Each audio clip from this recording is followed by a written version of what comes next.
Señal directa. Continuamos en Señal Informativa y vamos a la línea telefónica. Mario Ramos, académico de la Universidad de Guadalajara, ya está listo con su colaboración de esta semana. Mario, muy buenos días, qué gusto saludarte. Buenos días, Sonia, un saludo a ti y a todo el auditorio, muchas gracias. Bueno, la pandemia del coronavirus tomó por sorpresa a todo el mundo. Es una contingencia sanitaria de dimensiones nunca antes vistas. La situación que estamos padeciendo ya puso a temblar hasta los países más sólidos. Esta situación está desnudando la debilidad de los estados para hacer frente a este tipo de crisis sanitaria, pero sobre todo también está visibilizando la precariedad de la inversión en investigación científica y el insuficiente respaldo e inversión presupuestal en los sistemas de salud.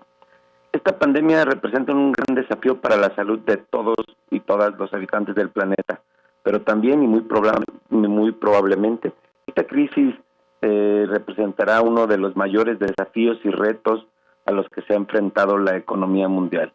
La situación económica actual de nuestro país de por sí ya era un tanto desalentadora, ya teníamos un proceso de desaceleración o algunos decían de recesión incluso, en el cual las estimaciones ya hoy en día con esta pandemia, las estimaciones de los expertos marcan un decrecimiento de nuestra economía mexicana. Y estas estimaciones rondan entre el 0% hasta un decrecimiento del menos 5%, y hay algunos que dicen que el decrecimiento puede ser mayor. Dichas estimaciones prevén una pérdida de empleos que van desde 1.7 millones hasta 5 millones de personas que podrían quedar sin trabajo. Como hemos observado, el peso mexicano se ha devaluado aproximadamente entre un 20 y un 25% en las últimas semanas. El precio del barril del petróleo se ha desplomado, provocando que en febrero los ingresos petroleros para México hayan hayan disminuido un poco más del 30%.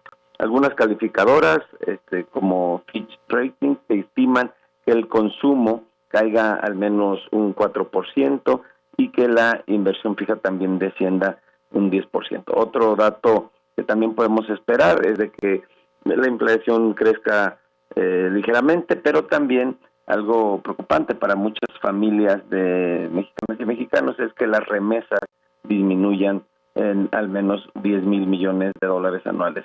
Los gobiernos de todo el mundo están entrando en un estado de emergencia en el cual deben actuar de manera rápida y de forma acertada. Las decisiones que tomen en este momento serán fundamentales, serán cruciales para el futuro de la economía de millones de personas.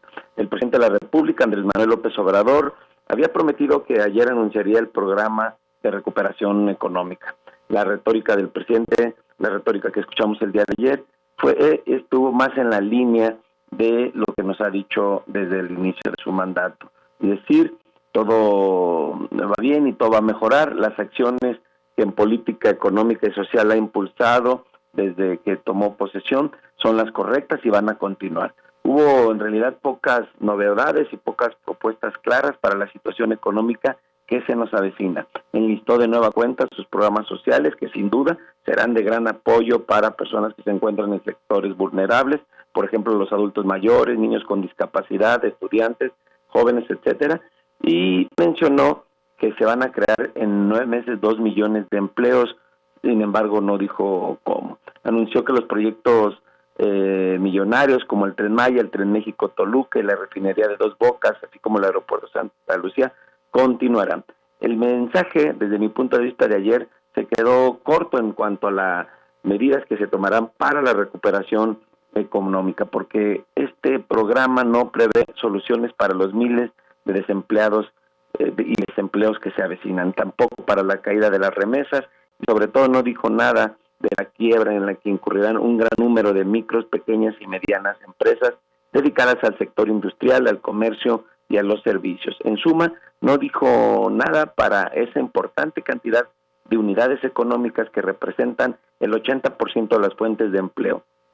¿Qué pasará? Tampoco nos dijo qué pasará con los trabajadores de restaurantes, hoteles, trabajadores independientes, profesionistas y a la gran cantidad de personas que trabajan en el sector informal. Aunque sus programas sociales han sido un alivio para muchos y muchas personas mexicanas, hay un sector en el que no están considerados y que sin duda requerirán de alguna medida por parte del Estado. La debilidad de nuestra recaudación fiscal, por supuesto, nos impide que se adopten medidas como las que se han hecho y que se han implementado en otros países, en las que se ha protegido a pequeñas y medianas empresas, en las que incluso en algunos lugares se han condonado impuestos o al menos se han pospuesto, que por supuesto que en nuestro país no tenemos estas condiciones. Por un lado, esperamos, pedimos y exigimos al Estado que atienda y que resuelva los problemas que se avecinan, pero también pues nuestra recaudación y nuestros ingresos presupuestales son bajos. La principal arma que tenemos, como se nos ha repetido insistentemente, la principal arma para combatir el coronavirus es quedarnos en casa. Sin duda esta medida la debemos atender lo más posible, pero esta medida también pega en el corazón de la economía de las mexicanas y los mexicanos. El panorama económico de México lamentablemente no es el más alentador y bueno, esperemos que en las próximas semanas el presidente de la República pueda agregar, pueda sumar a al anuncio de ayer algunas otras medidas que favorezcan a las mexicanas y a los mexicanos para que a pesar de la situación sanitaria que estamos viviendo y que se nos avecina, la economía tampoco represente un descalabro para la vida de todos y de todos. Ese es mi comentario, Sonia. Muchas gracias, Mario. Buen día. Buen día.